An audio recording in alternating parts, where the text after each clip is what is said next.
जय माता दी। आप सभी को चैत्र नवरात्रि की हार्दिक शुभकामनाएं। चैत्र नवरात्रि इस बार साल 2025 में 9 दिन की नहीं बल्कि 8 दिन की होने वाली है और मान्यता है कि इस अवधि में अगर सच्चे भाव से मां भगवती की उपासना की जाए तो न केवल जीवन में सुख समृद्धि बल्कि घर परिवार और करियर में भी बहुत अच्छे परिणामों की प्राप्ति होती है। नवरात्रि के पहले दिन कलश स्थापना की परंपरा भी सदियों से चली आ रही है। कहते हैं कि जहां शुभ मुहूर्त में घट स्थापना यानी कि कलश स्थापना की जाती है तो वहां पर सदा ही मां दुर्गा का आशीर्वाद बना रहता है। उस घर में या परिवार के सदस्यों पर संकटों के बादल कभी नहीं मंडराते। इसीलिए भक्त अपनी श्रद्धा और सामर्थ्य के अनुसार नवरात्रि के दिनों में मां भगवती के 9 अलग अलग रूपों की पूजा अर्चना करके उपवास भी रखते हैं। तो चलिए आपको बताते हैं इस बार चैत्र नवरात्रि कब से प्रारंभ होगी, कब समाप्त होगी, अष्टमी और नवमी तिथि कब रहेगी और कलश स्थापना का शुभ मुहूर्त क्या रहेगा। इस बार तिथियों की गड़बड़ के कारण आपके मन में ये प्रश्न भी जरूर होगा कि नवरात्रि में किस दिन किस देवी माँ की पूजा की जाएगी और अष्टमी और नवमी तिथि क्या इस बार एक ही दिन पड़ रही है या फिर अलग अलग दिन में अपने मुहूर्त के अनुसार ही पूजा की जाएगी।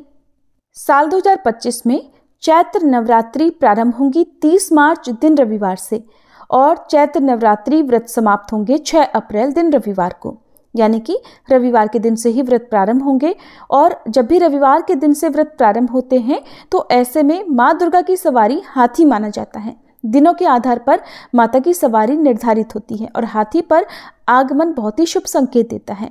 हाथी पर ही इस बार माता प्रस्थान भी करेंगी। प्रतिपदा तिथि 29 मार्च दिन शनिवार को शाम 4:28 से प्रारंभ होगी और प्रतिपदा तिथि समाप्त होगी 30 मार्च दिन रविवार को दोपहर 12:49 पर। प्रतिपदा तिथि में कलश की स्थापना हमेशा शुभ मुहूर्त में करनी चाहिए और कलश स्थापना का शुभ मुहूर्त रहेगा सुबह 6:13 से 10:22 तक। इसके अलावा अभिजीत मुहूर्त को भी कलश स्थापना के लिए बहुत ही उत्तम मुहूर्त माना जाता है, जो कि दोपहर 12:01 से 12:50 तक रहेगा। और इस बार अष्टमी तिथि यानी दुर्गाष्टमी का व्रत रहेगा 5 अप्रैल दिन शनिवार को और रामनवमी यानी दुर्गा नवमी 6 अप्रैल दिन रविवार को मनाई जाएगी। कलश विसर्जन, दुर्गा विसर्जन और नवरात्रि व्रत का पारणा किया जाएगा 7 अप्रैल दिन सोमवार को। दशमी तिथि 6 अप्रैल दिन रविवार को शाम 7:24 से प्रारंभ होकर अगले दिन यानी 7 अप्रैल सोमवार को रात 8 बजे तक समाप्त होगी।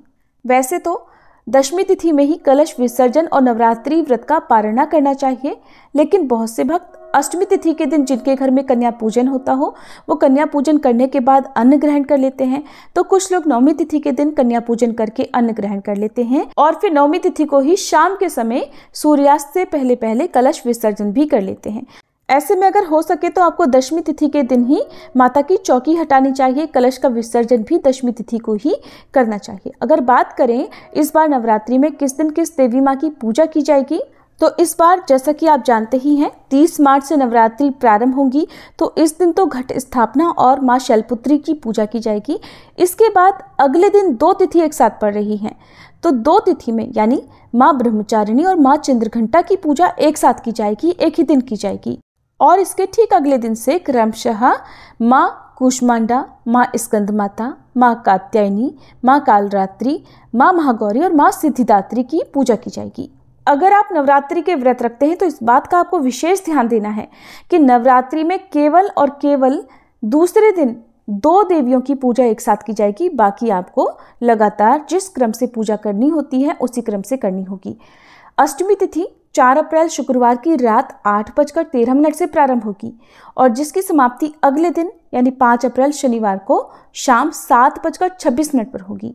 इसके बाद से ही नवमी तिथि प्रारंभ होगी। तो ऐसे में आप ध्यान जरूर रखिएगा कि माँ महागौरी की पूजा यानी अष्टमी तिथि की पूजा आपको 5 अप्रैल दिन शनिवार को करनी है।